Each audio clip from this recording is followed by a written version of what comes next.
हाँ, मैं यहाँ किस लिए आई हूँ वो मैं बताऊंगी आपको। आप में से कौन मुझे पहले देखाएगा ही? आपने कहा घाटकोपर, इधर ही दादर में, और कोई? तो बाकी सब जानते हैं, क्योंकि मुझे जो सुनाना है, अगर ज्यादा पुराने लोग हैं तो फिर मुझे नई थीम निकालनी पड़ेगी। दो लोग पेशेंट के साथ है, वो सब लोग बाहर से ओनली पेशेंट। क्या क्या ये कह रहे हैं जो पेशेंट के साथ है बाहर आ जाए, केवल पेशेंट। हाँ, तो नहीं बाहर मत जाओ। जो पेशेंट के साथ है वो खड़े हो जाओ और पेशेंट को बैठो, क्योंकि जो मुझे बताना है वो भी सबको सुनना चाहिए, सबके भलाई के लिए। जो पेशेंट के साथ आए हैं रिलेटिव, वो खड़े हो जाओ, बाकी के बैठ जाओ, बस हो गया काम। अच्छा, चलो अभी मैं आपको बता रही हूँ। मुझे भी एक्चुअली तो तकलीफ होती है खड़ा रहने को, पर बैठ के कुछ होगा नहीं।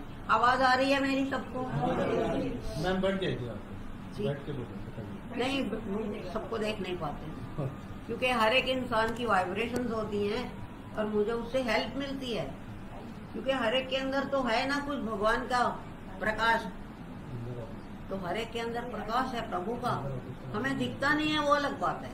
तो मुझे तो बहुत हेल्प होती है जब मैं आपके दीदार करती हूँ, दर्शन करती हूँ। ठीक है, तो सबसे पहले मैं आपका गुरु नानक जी के दरबार में स्वागत करती हूँ। ये गुरु नानक का घर है, यहाँ कोई खाली नहीं जाता है। कोई भी भगवान का ले लो, शंकर ले लो, कृष्ण ले लो। बेटा जी कुर्सियाँ नहीं, आज बेंच नहीं है, बेंच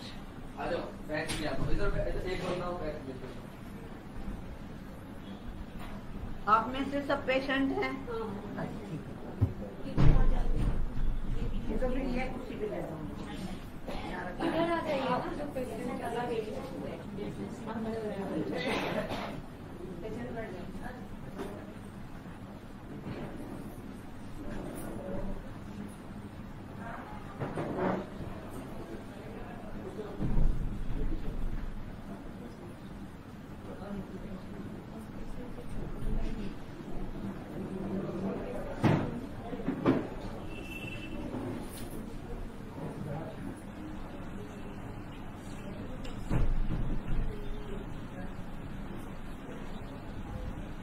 तो मैं अभी दरवाजा थोड़ा खोल दो बेटा, कोई भी आता है तो दरवाजा खोलने में डिस्टर्बेंस होती है। खोल दो, खोल दो। हाँ बस। एसी तो नहीं है ना यहाँ? एसी है? हाँ तो फिर बंद कर दो, फिर बंद कर दो।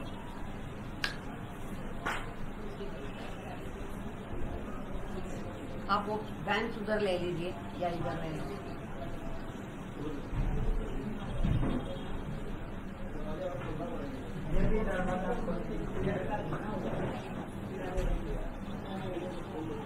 संभाल के, संभाल के।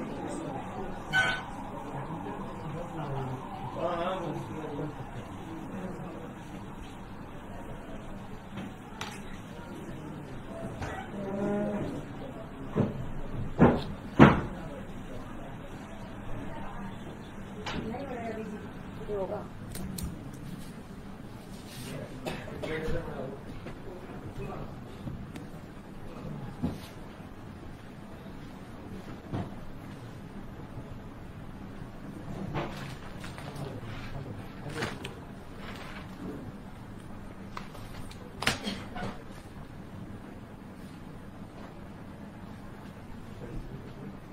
मुझे ये कुर्सियाँ दे देंगे।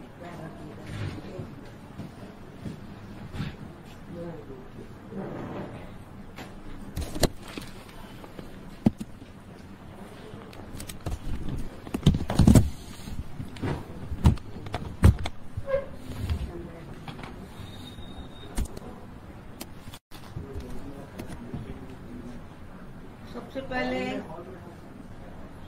आप सबका गुरु नानक साहब के दरबार में स्वागत है।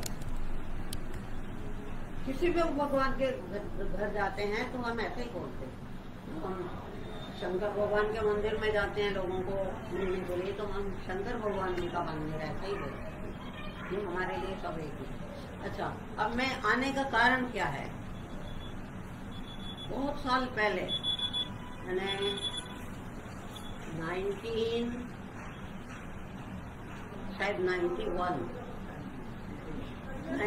में मेरा कैंसर का ऑपरेशन हुआ था। देखिए कितने साल हो गए, काउंट करो। 91 30 साल। फिर मेरी गलती हुई है, 32 नहीं ज्यादा हुई। खैर कोई बात नहीं। 32 साल हो गए। हाँ 91 मुझे याद नहीं आ रहा है 91 है कि 81 है, कुछ भी है, मतलब इतने साल हो गए मुझे कैंसर हुआ। अब देखो आपके सामने बैठी हूँ, ये सारी करामात प्रभु के नाम की है। आपको मैं इतनी बातें सुनाऊंगी कि आपको लगेगा कि यहाँ कोई है ही नहीं कैंसर पेशेंट, सब अच्छे हो गए हैं। इसमें हमें सबसे पहले विश्वास चाहिए प्रभु के ऊपर कि प्रभु मुझे अच्छा करेगा। क्यों नहीं करेगा, हम उसके बच्चे हैं ना। कोई भी माँ अपने बच्चे को बीमार देख सकती है? हाँ या ना?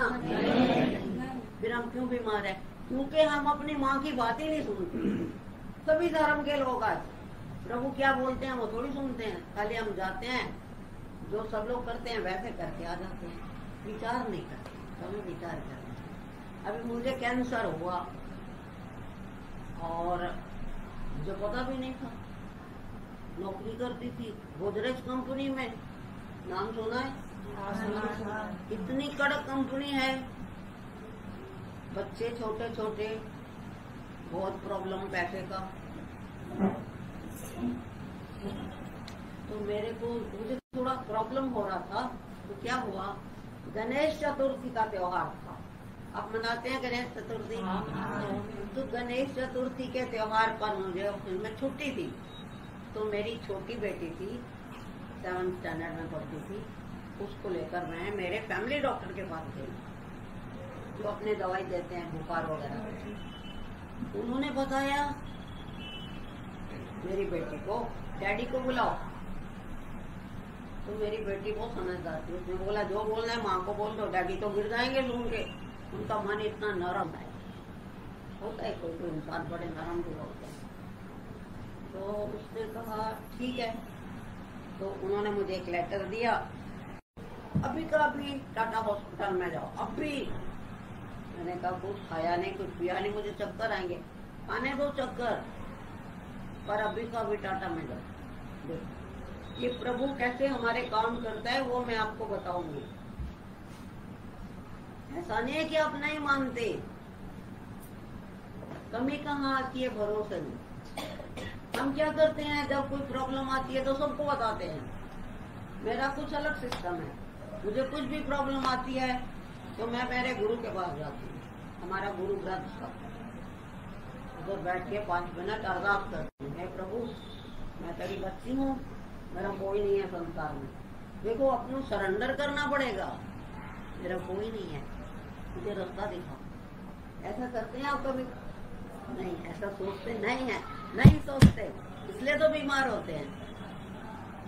तो मैं तुरंत मेरी बेटी की साथ टाटा में आ गई। टाटा में आई तो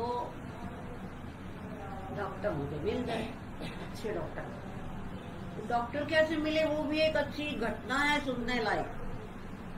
कि मेरी जो फैमिली डॉक्टर ने मुझे डॉक्टर का चिट्ठी दिया था, तो डॉक्टर के ऑफिस में हम सारा दिन बैठे रहे भूखे पाने, डॉक्टर ही नहीं आया। शाम के टाइम वो डॉक्टर की असिस्टेंट आई और उसने मुझे बोला, आंटी यहाँ मत बैठो, ये डॉक्टर का तो भरोसा ही नहीं है, कभी आता है कभी नहीं आता है। तो फिर मैंने कहा क्या करूँ, मैं तो सुबह से बैठी हूँ। तो उन्होंने दूसरे डॉक्टर का पता दिया टाटा में। वहाँ गई तो तुरंत मेरा चेकअप हो गया, तुरंत 5 मिनट भी नहीं लगे। उस समय तो टाटा में एकदम खाली होता था, जैसे हम घूमने आए ना, सैर करने आए। आजकल तो बड़ा रश है, बीमारी इतनी बढ़ गई है। तो डॉक्टर ने मुझे चेकअप कर दिया और फिर मेरा ट्रीटमेंट शुरू हो गया। 15 दिन के अंदर मेरा ऑपरेशन भी हो गया, ठीक हो गई। ठीक हो गई तो मुझे डॉक्टर ने एक बात कही थी, वो सुनने लायक है। जब मुझे ऑपरेशन थिएटर में ले जा रहे थे ना, मुझे तो होश तो थी उस समय, क्योंकि अभी तक दिया नहीं था एनेस्थीसिया। तो डॉक्टर मुझे बोलते हैं आपको अच्छा होना है। मैंने कहा अच्छा मैं होना है कि नहीं होना, मुझे क्या पता मेरी क्या हालत है, तो आप लोगों को पता है ना, डॉक्टर को पता है ना कि मेरी क्या कंडीशन है, कौन सी कंडीशन में हूँ। तो डॉक्टर खुश हो गए मेरी बात सुन के। मुझे बोलते हैं एकदम उनका जो फ्रेंडली बिहेवियर था, वो टोटा के हॉस्पिटल के डॉक्टर बड़े फ्रेंडली हैं। तो मुझे बोलते हैं हम लोग कितने जन हैं, मैंने कहा 5। मैंने कहा मेरी क्या मेमोरी का टेस्ट कर रहे हो? बोलते नहीं हम 5 डॉक्टर हैं ना, डॉक्टर नहीं है, हम हथियार हैं, कोई सीजर है, कोई नीडल है, कोई, हम लोग को कुछ नहीं आता है। ठीक है, मैंने उसका जवाब नहीं दिया। फिर बोले हम सारे डॉक्टर जो हैं औजार हैं, औजार समझते हैं, इंस्ट्रूमेंट, हमारे हाथ में कुछ नहीं है। तो हर एक बात का तो जवाब नहीं दिया जा सकता। तो फिर वो खुद ही बताए, बोलते हाँ अगर आपने अपने जीवन में कभी पुण्य कर्म किया होगा, निष्काम, तो प्रभु आपकी जरूर सहायता करेगा। बाकी हम लोग कुछ नहीं करते, हम लोग खाली चीर फाड़ करेंगे। इतना डॉक्टर का मेंटल एटीट्यूड इतना अच्छा था, मुझे बहुत अच्छा लगा। मुझे फिलोसफिकल बातें भी अच्छी लगती हैं कि डॉक्टर देखो क्रेडिट नहीं ले रहा है कि मैं ऑपरेशन करूंगा, तो हम तो औजार हैं। आपका पुण्य कर्म आपको हेल्प करेगा। इसमें से क्या समझ में आता है बताओ? साथ में इसमें से क्या समझ में आता है? अच्छे कर्म करें तो ठीक हो जाएगा। अच्छे कर्म बोलो, सब बोलो, अच्छे कर्म करने हैं, लेकिन निष्काम, निस्वार्थ भाव। वेरी गुड, आप हिंदी मुझे पढ़ा रहे हो, गुड। निस्वार्थ। हम लोग कर्म करते हैं पर इच्छा रखते हैं नहीं, इच्छा नहीं रखने का डॉक्टर ने बोला, निस्वार्थ कर्म। देखो हम लोग जितने भी गुरुद्वारे जाते हैं, मंदिर जाते हैं, मस्जिद, कुछ ना कुछ मन में रहता है ना, उससे नहीं, उससे आपकी वो चीज मिलेगी जो आप मांगने गए थे भगवान को, लेकिन निष्काम नहीं है वो। तो बस फिर मेरा ऑपरेशन हो गया और उसके बाद ठीक हो गई मैं। मुझे उन्होंने बोला ड्यूटी पर जाओ, तो और उन्होंने बोला काम नहीं छोड़ना, नौकरी नहीं छोड़ना। मैं बैठे बैठे पागल हो जाओगे, बार बार सोचोगे। तो ये तो मेरी कहानी है यहाँ आने की, कि मैं आपको बताना चाहती हूँ कैंसर कोई बड़ी बीमारी नहीं है, तो भगाने का है, इतना स्ट्रांग होने का है। कुछ लोग बहने हो या भाई हो इतना डर जाते हैं कि जैसे बिना ट्रीटमेंट के मर ही जाते हैं। कैंसर को हवा थोड़ी है, मत ताकत, मन की ताकत। और भारत के लोगों को बहुत ताकत है मन की, आजकल वापरते नहीं है अलग बात है, पर है ताकतवर। इसमें ऋषि मुनि भारत में हुए कहीं नहीं हुए। तो ये हुई कहानी मेरी कैंसर। अब मैं आपके सामने बैठी। हाँ, और एक बात, तब मुझे मेरे गुरु नानक, मैं उनको ही गुरु मानती हूँ, उन्होंने मुझे बताया तुम अच्छे हो गए हो तो चुपचाप नहीं बैठ जाना घर में, पकाया और खाया, बाहर निकलो, सेवा करो। मैंने कहा मैं तो काम कर जाती हूँ, मैं बातें करती हूँ उनके साथ। काम भी करो, काम करना हमारा फर्ज है, सेवा भी करो। तो उस दिन से मुझे सेवा करने की इच्छा हुई। वैसे सेवा तो हमारे धर्म में बहुत है, पर ये जो आप लोगों के साथ बातचीत करने का है, वो सेवा पहले मुझे मिली है। क्योंकि गुरुद्वारे में हम लंगर पकाते हैं, बर्तन साफ करते हैं, देखा है आपने, वो सेवा तो है। और यहाँ की जो कमेटी है, उन्होंने मुझे बुला के लाया है कितने साल पहले कि आपको यहाँ आना है।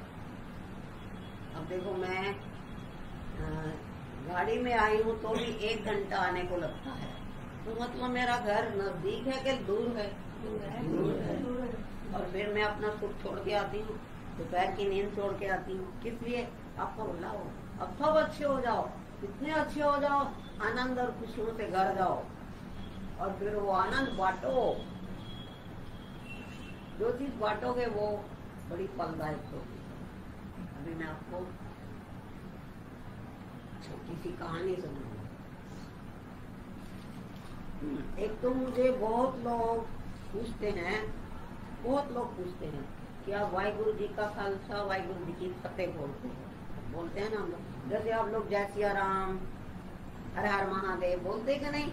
ऐसे हमारा बोलबाला है, जैसे आपका बोलबाला है ऐसे हमारा बोलबाला है वाहिगुरु जी का खालसा वाहिगुरु जी की फतेह। अब मैं आपको अगर वाहिगुरु का मीनिंग बताऊं ना तो आप सचमुच समझोगे कि आपका यहाँ बैठा था। वाहेगुरु कितने अक्षर हैं? सब बोलो। अब सब हम सीखने को आए हैं। वाहेगुरु कितने अक्षर हैं? आवाज नहीं आ रही।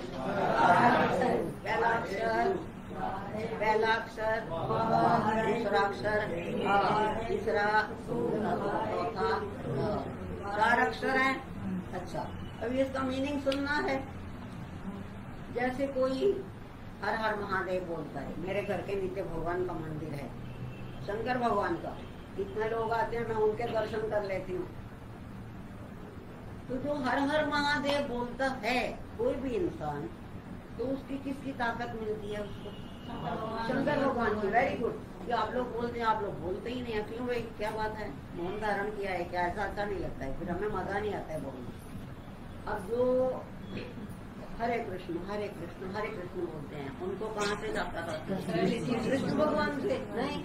जो राम हरे राम सीताराम बोलते हैं ना, उनको कहाँ से ताकत आती है? राम जी से। और जो गोविंद, गोविंद तो कृष्ण को बोलते हैं ना। सबको ताकत मिलती है, हर इंसान को ताकत है, क्योंकि हर इंसान प्रभु को याद करता है। बिना याद किए कोई जी नहीं सकता है, ऐसा मुझे लगता है। अब गुरु नानक जी ने क्या किया? उन्होंने हमको वाहेगुरु मंत्र दिया। वाहगर, तो वो पहला अक्षर, सारे बोलो बेटा। वो से वासुदेव भगवान, समझ में आया? तो हा से हरे कृष्ण हरे कृष्ण हरे कृष्ण हरे कृष्ण। गोविंद, अब गोविंद कृष्ण का भी नाम है, और गोविंद सिख धर्म के 10वें गुरु का नाम भी गोविंद सिंह है। तो हो गया रामचंद्र भगवान। तो कितने 4 भगवान का मिश्रण करके गुरु नानक साहब ने हमको वाहिगुरु मंत्र दिया। क्यों? अब जमाना है ज्यादा शक्ति का, थोड़ी शक्ति से नहीं चलेगा। तो 4 भगवान का नाम मिक्स करके वाहिगुरु वाहिगुरु। और हम लोग, हमारे छोटे छोटे बच्चे भी जप करते हैं वाहिगुरु वाहिगुरु। इसलिए सिख लोग बात हो रहे हैं। सारे भगवान को पकड़ लिया उन्होंने, आ जाओ ताकत दो हमको। अब भगवान खुश हो जाते हैं ना कि नहीं? तेरे भगवान को याद किया करो, शंकर भगवान को करो, या कृष्ण जी को करो, या राम जी को करो, पर ऐसे प्यार से करो, प्रभु तेरे बिना मेरा कोई नहीं। हम ऐसा करते नहीं। हमारा मामा है, चाचा है, ससुर है, फलाना है, ढमकाना है, उसके ऊपर में बहुत मान रहता है। तो फिर भगवान बोलते हैं उसमें फंसे रहो ना तुम, मेरी क्या गरज है तुमको, मेरी क्या जरूरत है? लेकिन ऐसा नहीं, वो रिश्ते नाते अलग हैं, पर जो मन का रिश्ता है वो प्रभु के साथ है। ठीक है? तो मुझे बहुत लोग पूछते हैं वाहिगुरु का मतलब, इसलिए आज मुझे याद आया तो मैंने कहा पहले बता दूं। वाहिगुरु जो मंत्र है, जब हमें कोई, इसलिए हमें कोई भी मिलता है वाहिगुरु जी का खालसा वाहिगुरु जी की फतेह। ठीक है? अभी हम आपको एक कहानी सुनाएंगे। वो कहानी का मतलब क्या है कि प्रभु के ऊपर भरोसा रखना कितना जरूरी है। तो बहुत पुरानी बात है। एक राजा था, उनके घर में औलाद नहीं होती थी, बड़े दुखी रहते थे। तो उन्होंने बहुत सारे ज्योतिषियों को बुलाया, हवन वगैरह किए, यज्ञ किए, लेकिन बच्चा नहीं हुआ। तो राजा को तो ज्यादा ही चिंता होती है कि मेरा राज कौन संभाले, होती है ना? हाँ जी, करेक्ट। तो उन्होंने क्या किया, बहुत सारे ज्योतिषी बुलाए, पंडित बुलाए, सबने बता दिया महाराज आपके नसीब में बच्चा नहीं है, आप क्यों जिद करते हो? तो बोलते हमारा इतना राज कौन संभालेगा। तब एक ज्योतिषी आए, बहुत ज्योतिषी आते थे सुन के, तो उन्होंने आके बताया महाराज मेरे पास एक इलाज है। क्या? बोलते देखो, अगर आप कोई बच्चा बलि दे दो देवी माता जी की, तो उसके बदले में आपके घर में बच्चा हो सकता है। मेरी बात समझ में आती है? समझ में आते हैं? तो राजा ने सारे शहर में ढिंडोरा पिटवा दिया कि भाई राजा को एक बच्चे की जरूरत है, जो अपना बच्चा देगा उसकी बलि दी जाएगी और उनको जितनी धन दौलत चाहिए सब ले लो, मैं खजाना खोल के रखूंगा। 2-3 दिन शहर में ढिंडोरा पिटाया, कोई नहीं आया। अपना बच्चा देगा, गरीब हो अमीर हो, बच्चे तो अपने प्यारे होते हैं ना, कोई नहीं देगा। जब चौथे दिन वहाँ शहर में एक गरीब परिवार था, उनके बहुत सारे बच्चे थे, तो उन्होंने हस्बैंड वाइफ ने डिसाइड किया कि हमारा ये छोटा लड़का है ना, ये बेकार है ना, तो स्कूल में जाता है ना कुछ करता है, खाली हर हर महादेव करता रहता है। देखो कभी कभी भक्ति करने वाले बच्चों को माँ बाप भी नहीं समझते, तो हम ये बच्चे को बेचते। तो अपने बच्चे को लेकर राजा के पास आ गए और बोले महाराज हमारा बच्चा लड़का ले लीजिए। राजा ने जैसे प्रॉमिस किया था तब दरवाजे खोल दिए, खजाने के जितना से ये दौलत ले। शहर के लोगों ने बहुत बुरा मनाया कि देखो इनको पैसे की इतनी लालच है, बच्चा दे दिया। लेकिन बच्चा जो था ना, उसके मन में शंकर भगवान इतने फंसे हुए थे, उससे कोई फर्क ही नहीं पड़ा। तो मेरे माता पिता ने मुझे बेच दिया है या राजा नहीं देगा, कुछ नहीं, एकदम शांत। सचमुच भक्ति वो है जो एकदम शांत रखे आदमी को। अब ले गए उनको शहर में ढिंडोरा पिटा दिया कि कौन कौन से दिन उनका बलि देने वाले, तो सारे शहर के लोग आ गए। लड़के को भी स्नान कराया, अच्छे कपड़े पहनाए, मैदान में जहाँ उन्होंने बनाई हुई थी देवी माता जी की मूर्ति, वहाँ उनको ले गए, एक चौकी के ऊपर बैठा दिया। बड़ा सुंदर लग रहा था, छोटा बच्चा था 8-10 साल का।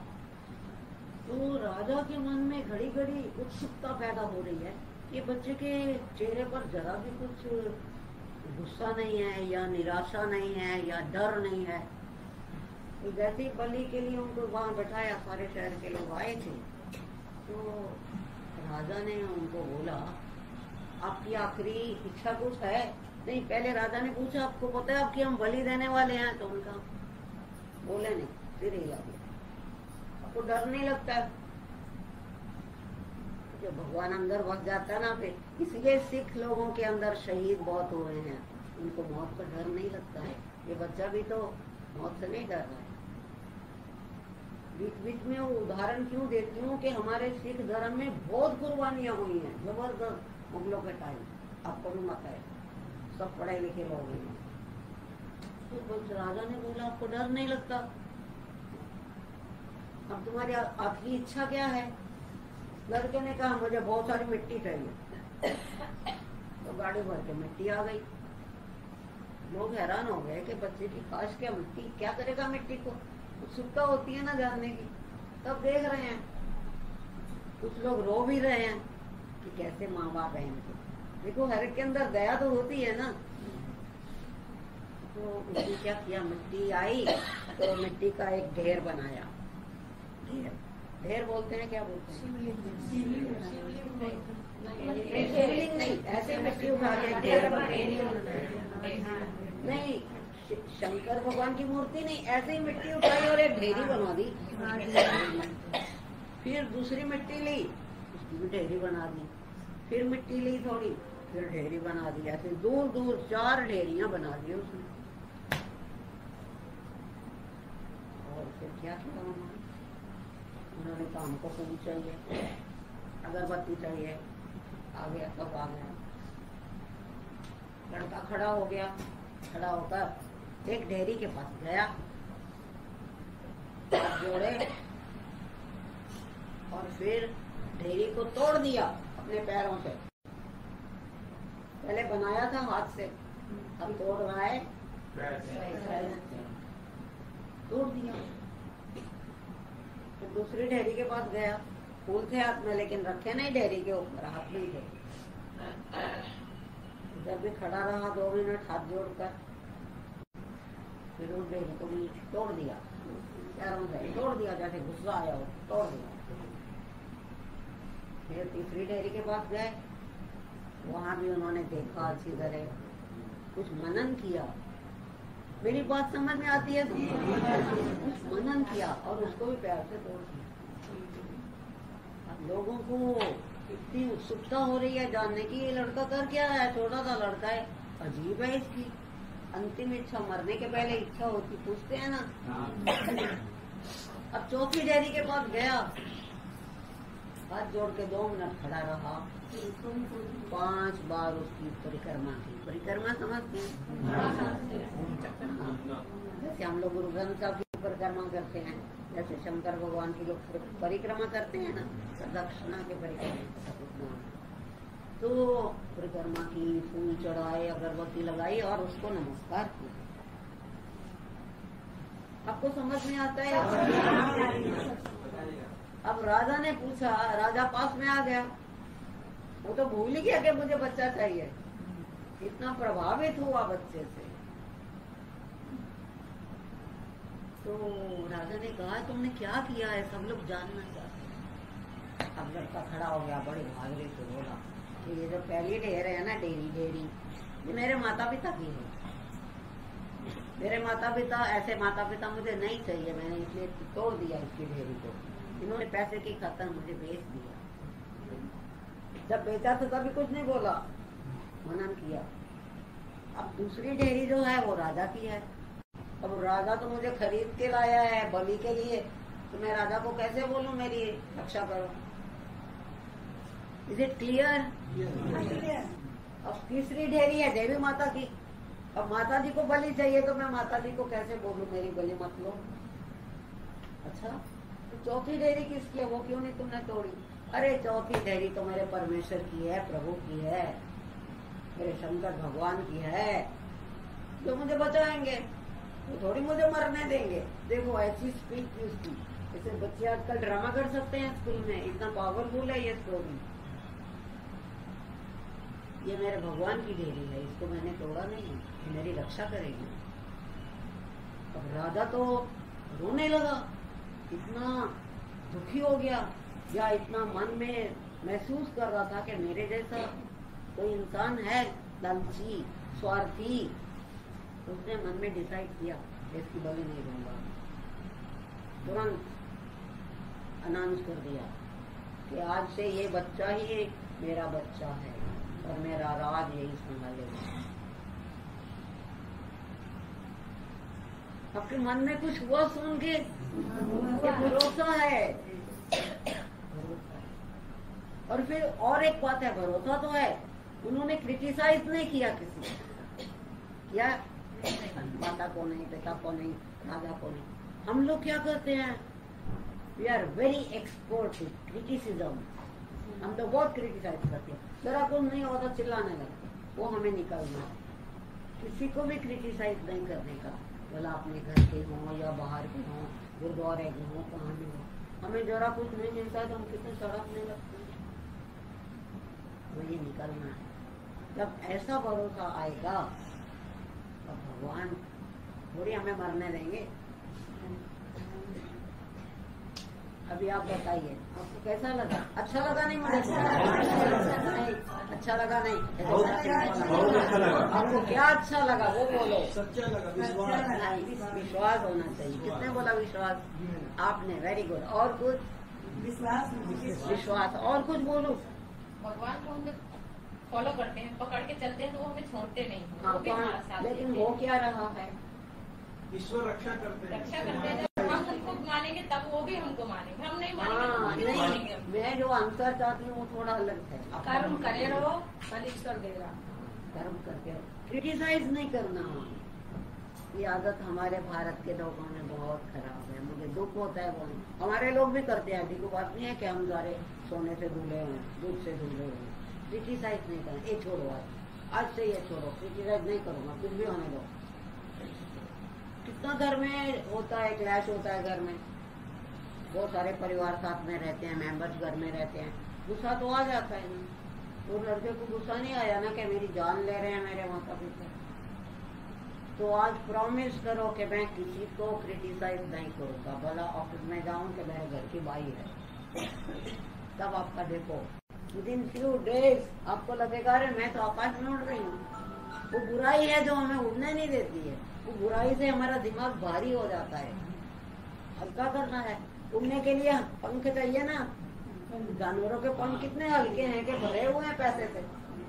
नहीं, तो बस प्रॉमिस करो, आंख बंद करके सोचो कि मैं आज के बाद किसी को क्रिटिसाइज नहीं करूंगा। और वो ही महान। मैं बीच बीच में आपको कहानियां इसलिए बताती हूँ कि हर एक को पता नहीं होता है सिख धर्म के बारे में। और जब आए हैं तो जान लेने में क्या खराबी है। अब मुझे पूछो तो मुझे राम के बारे में आपसे ज्यादा पता है, क्योंकि हम सीखते हैं, हम पढ़ते हैं। मुझे कृष्ण के बारे में कितनी साखियां बस मुझे आपको अभी सुना सकती हूँ। कृष्ण भगवान जानना बहुत जरूरी है, लेकिन होता है क्या, हम लोग नफरत करते हैं, हेट करते हैं। ये कौन है? तो हेट निकालनी है। आपकी तो अभी उम्र है, आपकी तो अभी लाइफ शुरू हुई है ना बहुत लोगों की। तो ये बुराइयां छोड़ो, एक तो हेट छोड़ो, दूसरा क्रिटिसिज्म। प्रॉमिस करो, एक एक बंदा अपने मन में प्रॉमिस करो, हे प्रभु ये मेरी बुरी आदत छुड़ाओ। मुझे नहीं मन में, मुझे नहीं बताने का है, अपने मन में सोचो, प्रॉमिस करो, छोड़ो, फिर देखो आनंद ही आनंद है। सच्ची। और आप गुरुद्वारे में रह रहे हो तो आपको तो मैं नमस्कार करती हूँ, क्योंकि हर समय कुछ ना कुछ वाणी सुनते हो ना, सेवा देखते हो। और हमारे धर्म में हमें यही शिक्षा मिलती है। इसी वजह से कभी कभी अपने परिवार के लोग थोड़े पीछे रह जाते हैं, क्योंकि अभी हड़ आया है, बाढ़ आई है, तो कैसे सिख लोग भाग जाते हैं। कोई थोड़ी इन्विटेशन कार्ड आता है, क्या हो, वो आदत है हम लोग को सेवा करने की, निष्काम सेवा। बस आज तो मुझे इतना ही बताना था। अगर आपको अच्छा लगे तो मैं बता सकती हूँ। तो अभी आपने क्या प्रॉमिस किया, या इस कहानी में से आपने कौन सी बात सीखी वो बता दो।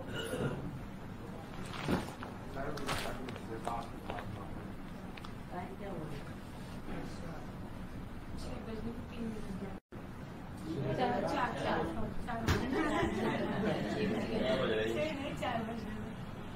अभी आपको लगता है, और मैं तो सच्ची, मैं जब आती हूँ ना सेवा के लिए, मैं अपना आपको सीक्रेट बता रही हूँ। मैं ये नहीं सोचती कि मैं जा रही हूँ। तो दोपहर को नींद तो मुझे भी आती है, आज भी नींद थी पर मैंने कहा नहीं जाऊँ। आज तो सुबह से मैं परेशान थी, जाऊँ नहीं जाऊँ। कभी कभी हेल्प होती है ना थोड़ी, तो डर जाते हैं। वो हमारा डरना ही तो गलती है। तो मैं आपको ये पूछना चाहती हूँ कि आप जो यहाँ रह रहे हो, तो आपने क्या कोई गुण देखा सिख लोगों का? आपको कौन सा गुण दिखाई दिया? मैं आपको 1000 गुण बता सकती हूँ जो शंकर भगवान के मंदिर में आते हैं। आप भी बताओ, आपको यहाँ रहकर क्या लगा, अनुभव क्या हुआ? पर आप क्या अच्छा तो सब बोलेंगे, लेकिन क्या अच्छा लगा? आजकल के बच्चे तो सब कंप्यूटर एज के हैं, बताओ क्या अच्छा लगा?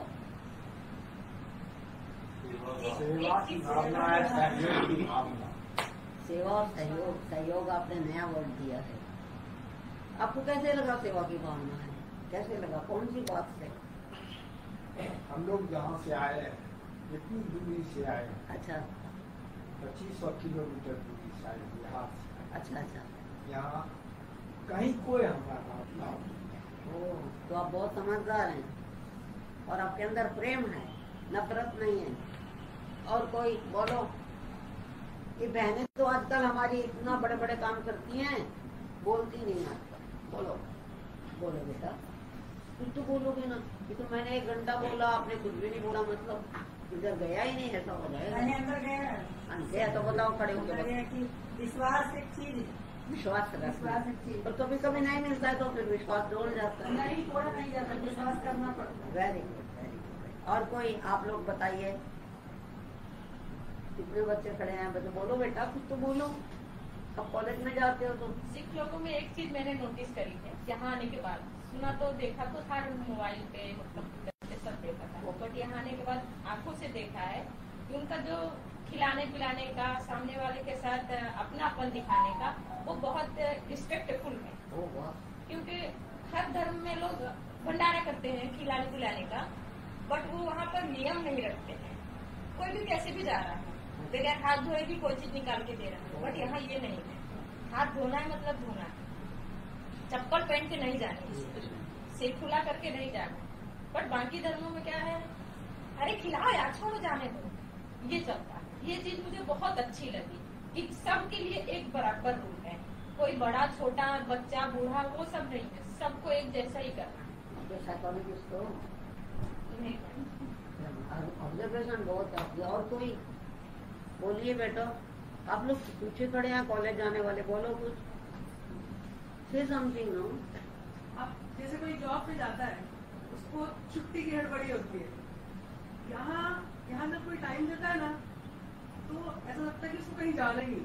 अच्छा, पूरी देर पूरे आराम से पूरी तसल्ली से सबसे फीलिंग है ना आपकी, ग्रेट फीलिंग। ओके, इधर बैठी हैं तो प्यारी प्यारी पहने, बोलना ना पड़े, इधर बैठ। आप बोलो कुछ बेटा, कुछ बोलो, आपके मन में तो बहुत कुछ है बोलने को, बोलो। आप लोग वीर भाई कोई बोलते ही नहीं है, तो मतलब हमारी बात समझ नहीं है। मैं सबसे पहले प्रोफेसर को धन्यवाद देता हूँ कि मैं वेस्ट बंगाल से आया। कहाँ से? वेस्ट बंगाल। बंगाल, अच्छा। वेस्ट बंगाल से आए, और मैं जब घर से निकला कि मुझे ऐसा लगा कि हम बम्बई जाएंगे, हम नहीं आते हैं, खो जाएंगे, क्या करेंगे नहीं, ये बहुत फीलिंग था। और मेरे सिस्टर के जो ब्रेस्ट कैंसर है, मेरे जीजा भी है मेरे साथ, तो हम बहुत घबरा गए हैं। तो मेरे दीदी और जीजा ने बहुत घबरा गए। मैं परमेश्वर को ऊपर भरोसा किया कि यीशु प्रभु यीशु हमारे साथ है, तो प्रभु जो हम की रक्षा करेगा, और हम कहाँ जाएंगे, हम कहाँ रहेंगे, इतना हमारा कोई नहीं है। तो जब ट्रेन से आते हैं तो बहुत कोई बोलते हैं कि सिख धर्म के लोग खराब होते हैं, मारते हैं, ये करते हैं। तो मैं धन्यवाद देता हूँ, मेरे साथ बाबा जी थे और उनकी फोटो भी है हमारे पास। और तो जब बातचीत करते थे तो हम बोले हम तो जाएंगे कैंसर हॉस्पिटल अंकल, हमें तो पता नहीं, तो बेटा मत घबराओ, मैं और उन्होंने हमको यहाँ पर लाया, और मैं बहुत धन्यवाद देता हूँ। क्या करने आया और बहुत कुछ सीखे, और इस प्लेस में हम कभी देखेंगे नहीं।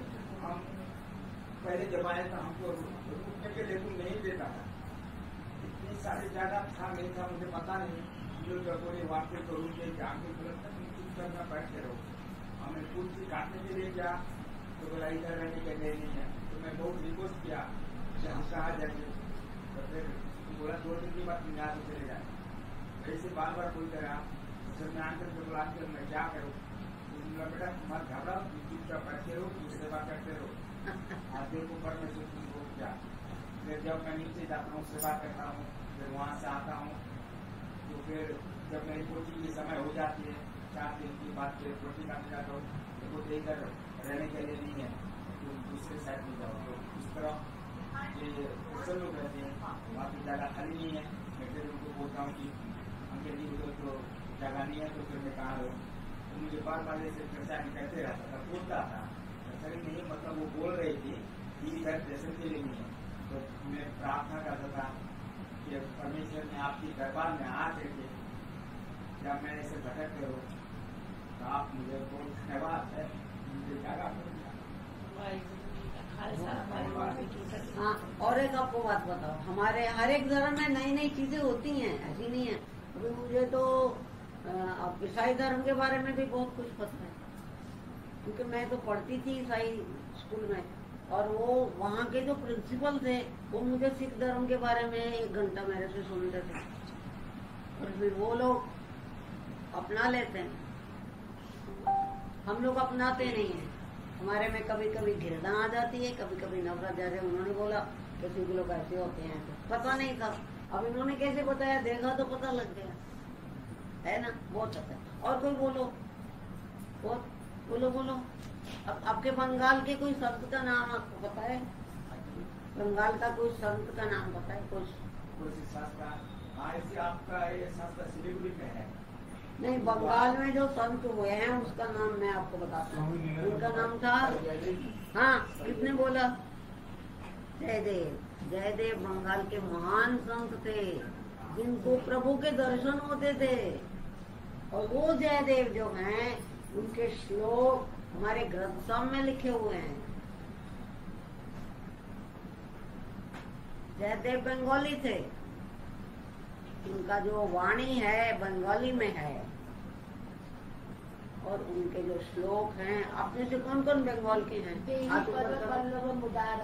हाँ, तो उनकी वाणी ग्रंथ साहब में है। तो जब हम ग्रंथ साहब को मत्था टेकते हैं तो जयदेव जी तो बैठे हुए हैं उधर, उनको भी नमस्कार हो गया। और उत्तर प्रदेश के कौन है? यूपी के कौन है? यूपी वाले हाथ ऊपर करो। आप खाली एक ही हो, 2 और 3। यूपी के बनारस, इलाहाबाद और मुजफ्फरपुर, कितने शहर हैं? तो यूपी के जो है ना संत बहुत सारे हैं, उनका नाम मैं बताती हूँ आपको। सबसे पहले कबीर उत्तर प्रदेश के थे।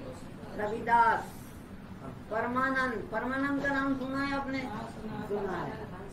सूरदास सुना है तो हाँ बोलो। और भीखन जी और रामानंद, ये 6 संत उत्तर प्रदेश के हैं। वो ऐसे महान संत थे जिनको भगवान के दर्शन होते थे। और वो 6 संत जो हैं उनके सबके श्लोक गुरु ग्रंथ साहब में लिखे हैं। मुखी वालों, जब तुम नमस्कार करोगे ग्रंथ साहब को तो सारे 6 भक्त वहाँ बैठे हैं। ये कमाल है ग्रंथ साहब का। ग्रंथ साहब में जैसे हम रामायण पढ़ते हैं तो राम जी की गाथा है ना? नहीं? और गीता पढ़ते हैं तो कृष्ण भगवान का उपदेश है। ऐसे ग्रंथ साहब जब पढ़ते हैं, जब सुनते हैं या नमस्कार करते हैं तो भारत के अलग अलग संतों की वाणी उसमें लिखी है। तो यूपी के 6 संत हैं, ये आज मैंने लिख के लाया आपके लिए। और बंगाली तो हो गया। राजस्थान का कोई है यहाँ? नहीं। मुल्तान, महाराष्ट्र का कोई है? मराठी कोई नहीं होगा क्योंकि महाराष्ट्र।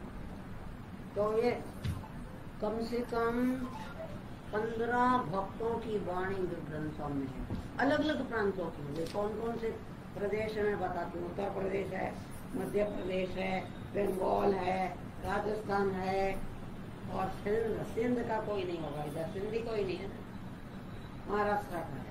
इतने सारे संतों की वाणी ग्रंथों में लिखी है। तो हम लोग तो बड़े प्यार से नमस्कार करते हैं। नामदेव जी भी बैठे हुए हैं उधर, त्रिलोचन जी भी बैठे हैं, सदमा जी भी बैठे हैं। वो तो कसाई थे, बकरे काटते थे, और ज्ञान हुआ तो संत बने। आपको अच्छा लगा? सबको? मुझे भी बहुत अच्छा लगा। अगर आपको अच्छा लगे तो आप जरूर मुझे बताओ, तो मैं फिर आपके पास फिर से आऊँ और आपको और अच्छी अच्छी बातें सुनाऊं। और मेरी प्रभु से क्या प्रार्थना है, हे प्रभु सबको सुख दो। हम लोग सुबह उठते हैं ना, समझो कैसे भी भाई जरूर सबका भला करो, सबको सुख दो, सबको धन दौलत दो। धन के बिना नहीं चलता ना। पहले मैं धन नहीं बोलती थी, अब धन भी बोलना चालू किया क्योंकि धन के बिना चलता। पहले हम सोचते थे धन की बात नहीं करते थे, तभी पैसे का इतना नहीं था। आजकल तो पैसे के लिए ना कुछ होता ही नहीं। बॉम्बे में आना तो किराया तो चाहिए ना, पैसा चाहिए कि नहीं? तो बस ये हमारी प्रार्थना हर सिख बच्चा करता है। हर सिख बच्चा तो बोला यहाँ रहता हो कि इंग्लैंड में रहता हो, ये प्रभु सबका भला करो, सबको सुख दो, सबको धन दौलत दो, और सबको अपना नाम दो। उसके नाम के बिना कुछ नहीं मिलेगा। सच्ची तो नाम पहले बोलना चाहिए मुझे, लेकिन पहले नाम बोलेंगे तो लोग डर जाते हैं कि नाम ही नाम बोलते हैं, प्रभु का नाम ही नाम बोलते हैं। तो आपको ये प्रार्थना सीखनी है, ठीक है? ठीक है, आंख बंद करो, सीधे बैठो, सीधे बैठो। हे प्रभु सबका भला करो, आवाज ज्यादा चाहिए। हे प्रभु सबका भला करो, हे प्रभु सबको सुख शांति दो, हे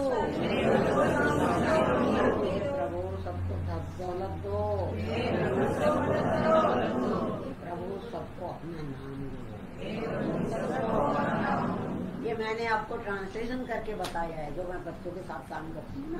वैसे हम जो बोलते हैं वो ऐसा है, नानक नाम चढ़ती कला तेरे पाने सर्वत, सारी दुनिया का भला करो। मैंने उसको बच्चों के लिए सरल कर दिया है। वैसे हम पंक्ति ये है, नानक नाम चढ़ती कला। तो नानक देव जी बोलते हैं प्रभु का नाम लोगे तो चढ़ती कला मीन्स ऑलवेज प्रोग्रेसिव, डाउनफॉल होगा ही नहीं, हमेशा प्रोग्रेस। किसको प्रोग्रेस नहीं चाहिए बताओ, हाथ ऊपर करो। किसको प्रोग्रेस नहीं चाहिए? नहीं चाहिए तो फिर हाथ क्यों ऊपर किया? हे प्रभु, सब आज से बोलूं तू, फिर देखो कितनी जल्दी अच्छे हो जाओ।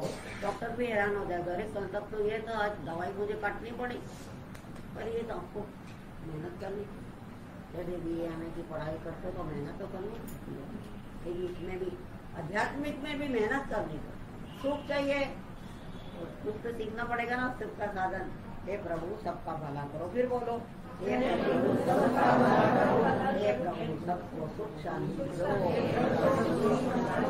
हे प्रभु सबको धन दौलत दो, हे प्रभु सबको अपना नाम दो। आपको जो चाहिए ना अपने लिए वो सबके लिए मांगो, बस इतना ही डिफरेंस है सिख लोगों में और दूसरे लोगों में। सिख लोग पहले दूसरे का भला बोलते हैं, बाद में अपना सोचते हैं। अक्सर हर आदमी अपना भला सोचता है, पर हमारे धर्म में ऐसा नहीं। भगवान सबका नहीं सुनता है। हाँ, बराबर है। भगवान कहता है निर्मल मन जन सो मोहे पावा। करेक्ट। तो निर्मल मोहे छल छिद्र कपट नहीं पावा। करेक्ट। तो कपट तो नहीं भगवान आना को पाएगा कौन? बराबर। जिसके जीवन में छल छिद्र कपट न हो। वो तो फिर कपट का तो फल तो पता ही आपको क्या है। तो इसीलिए तो लोग भटकते हैं, सच्चा कर्म करते ही नहीं हैं। बराबर है। दुनिया के